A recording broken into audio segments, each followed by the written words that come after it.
안녕하세요. 화성관지인 홍예필 변호사입니다. 재량 면책에 대해서 한번 보겠습니다. 제가 이제 조금 있다가 나중에 이제 5월 14일 화성관지 최신 현황을 이제 편집을 해서 방송을 할 예정입니다. 거기에 재량 면책이 하나가 있습니다. 거의 없다가 최근에 생겼는데 그 사건은 뭐냐면 채무자가 이제 꽤 오래된 사건입니다. 한 1년 정도 지난 사건인데 연세가 있습니다. 부부 파산이 들어왔는데 남편은 이제 제가 면책을 해줬습니다. 근데 배우자는 한 60 몇 세, 한 70세 조금 안 됐는데 배우자, 부인은 편파 변제 행위가 좀 심한 경우가 있었어요. 몇 천만 원을 왔다 갔다 했습니다. 그래서 그 부분에 대해서 환가를 했습니다. 한 1100만 원을 파산재단에 편입하기로 화해계약을 체결했는데 시간이 지나서 채무자가 이행을 안 하는 겁니다. 계속. 그래서 알아봤더니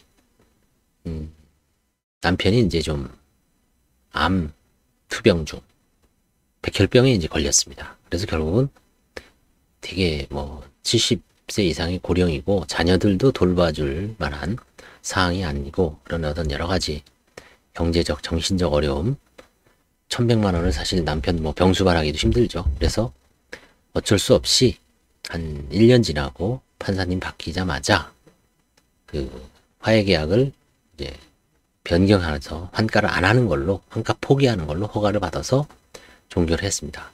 그분은 이제 기본적으로 면책 불허가 사유가 있지만 그런 경우에 재량 면책을 해준 거죠. 면책 불허가 사유가 있더라도 법원은 채무자의 사정을 고려하여 재량으로 면책을 허가할 수 있다. 이를 재량 면책 사유로 보겠습니다. 채무자의 생활 상태와 재산 상태, 물론 이제 배우자도 중요하죠. 배우자의 연령, 채무자의 연령, 직업, 건강 상태. 이 사안에서 제가 말씀드린 사례는 배우자가 이제 건강이 악화돼서 암 투병 중이니까 그 점을 이제 고려를 했습니다. 채무 발생의 원인과 경위. 채무 발생의 원인과 경위. 채무자가 이제 기본적으로 본인이 어떤 책임이 없이 연대보증을 쓰거나 아니면 보이스피싱, 사기를 당했다거나 그런 경우에 이제 채무자에게 좀 참작할 만한 사유가 있죠. 그 다음에 채무자의 파산 절차 협조 정도, 재산 은닉이라든가 아니면 재산의 어떤 처분 행위에 대해서 정확하게 진술을 하고 협조를 하고 일부 반환하는데 협조를 했다. 그런 경우는 재량면책 우려 요소입니다. 그 다음에 채권자와의 관계 및 채권자의 이익 침해 정도, 채권자를 어떤 고의적으로 사기적 행위로 속였는지 아니면 오랫동안 돌려막기로 피해를 줬는지 이런 것도 고려를 합니다. 재량면책 사례는 사업 실패로 인한 채무가 대부분이고 생계 유지를 위해 일부 재산을 사용한 경우 법원은 재량으로 면책을 허가할 수 있습니다. 또한 가족의 의료비나 지금 방금 말씀드린 사례죠. 가족의 의료비나 교육비로 인한 채무 증가의 경우에도 재량 면책이 고려될 수 있습니다. 다만 재산 은닉이나 허위 진술이 명백하고 중대한 경우에는 재량 면책이 인정되기 어렵습니다. 따라서 채무자는 파산 절차에서 성실하게 협조하는 것이 중요합니다.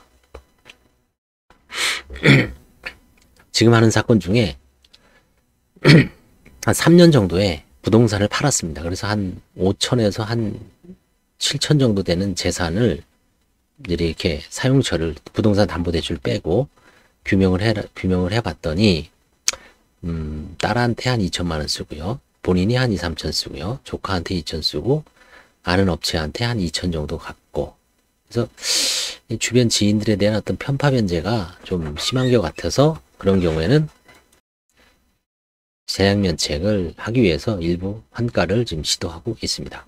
참조하시기 바랍니다. 감사합니다.